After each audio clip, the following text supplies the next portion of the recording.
প্রিয় দর্শক সবাই কেমন আছেন? আশা করি সবাই ভালো আছেন। আমি ডাক্তার ডিএন সরকার সুদীপ্ত। আজকে আপনাদের সামনে যে গুরুত্বপূর্ণ বিষয়টি নিয়ে কথা বলবো সেটি হচ্ছে যারা সহবাস টাইমকে দীর্ঘায়িত করতে চাচ্ছেন বা সহবাসে দীর্ঘ সময় নিতে চাচ্ছেন তো তাদের জন্য আমি একটি প্রাকৃতিক খাবার বলবো। সহবাসের আগে যদি আপনারা এই প্রাকৃতিক খাবারটি খেয়ে সহবাসে লিপ্ত হন সেক্ষেত্রে অবশ্যই আপনারা সহবাস টাইমকে দীর্ঘায়িত করতে পারবেন। সেটি হচ্ছে আপনারা একটা পান পাতা নেবেন, সেখানে কিছু পরিমাণ কালোজিরা নিবেন এবং ১ কোয়া রসুন নিবেন।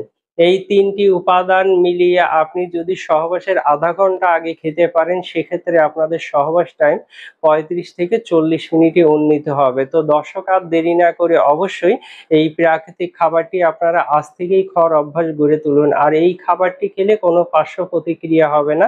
কোনো পার্শ্ব প্রতিক্রিয়া ছাড়াই আপনারা যদি সহবাস টাইমকে বাড়াতে চান সেক্ষেত্রে অবশ্যই পান পাতা, কালোজিরা এবং রসুন খেতে শুরু করুন। আর এটি খেলে আপনারা অবশ্যই উপকৃত হবেন।